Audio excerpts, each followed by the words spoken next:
BTC सरकारनिफ्राय नोंथांमोना 10,000 रांनि अनसुंथाइ मोनबाय। गोसोआव माबायदि मोनदों? मा फोरमायगोन? गोसोआव जोबोद मोजां मोनदों, गोजोननाय मोनदों। माने दानि सोलिफुबाय थानाय बिटिसि गभर्नमेन्टनि मानगोनां हाग्रामा महिलारि सारनि दैदेननायाव जों बायदिखौ अनसायनायनि थाखाय जोङो जोबोद गोजोननाय मोनदों।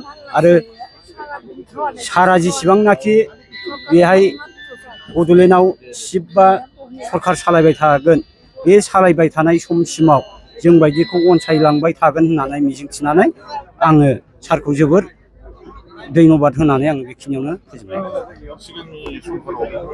सिगांनि समफ्रावबो मोना नङा मोनदों, सोरबा सोरबा एसे एनै मोनदों, खिन्थु 5 बोसोराव कमप्लिटलि गासिबो होजोबनो हायाखै। बिदिनो सासे सानैया मोनदों, हयथ' सोरबा सासे मोनाखैबाबो, जों मोनाखैबाबो, जेनेबा सोरबाया मोनाखैबाबो सोरबा सासेया मोनदों। बेबायदिया जाखायो। सरकारनि खोथा, एथ' रायजोनि गेजेराव गासिखौबो खेबसेनो नायनो हाया हिसाबै जोङो बेखौ जों धन्यबाद होयो। जाहाथे दानि सरकारा जाहाथे मोजाङै मोजां दैदेनलांनानै जों बायदिखौबो अनसायनो लांबावो, जोंनि तरफनिफ्राय आङो बेखिनिखौ बुंनानै आङो जोबोद धन्यबाद होयो। বিটিসি কর্মীরা আনএমপ্লয় ইউথ হিসাবে 2 লাখ টাকা সাহায্য পেলে কেনে অনুভৱ? এইটো ভালে হৈছে আমাৰ কাৰণে, আমাৰ ল'ৰাবিলাক কাৰণে ভাল এটা মন্তব্য লৈছে ছাৰে।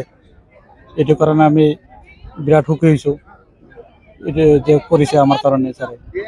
আজি 2 লাখ টাকা পালে বিটিসি কর্মীৰ পৰা, সেইটো টকাই দি আপুনি স্বাৱলম্বী হ'ম বুলি ভাবিছে? অলপ আমাৰ বিজনেছটো অলপ কম বুলি ভাবিছোঁ।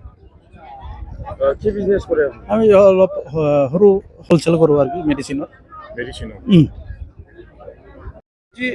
बड'लेण्ड सान फालिनायाव बिटिसि गभर्नमेन्टनिफ्राय 10,000 रां अनसुंथाइ मोनबाय।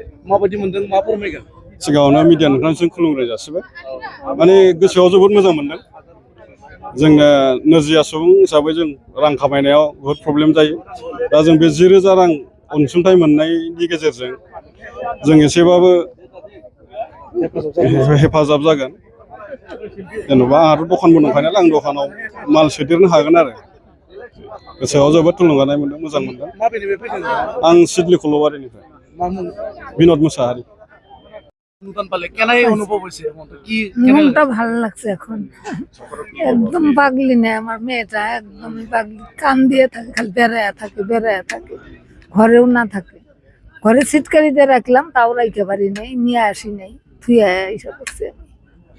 ঠিক আছে।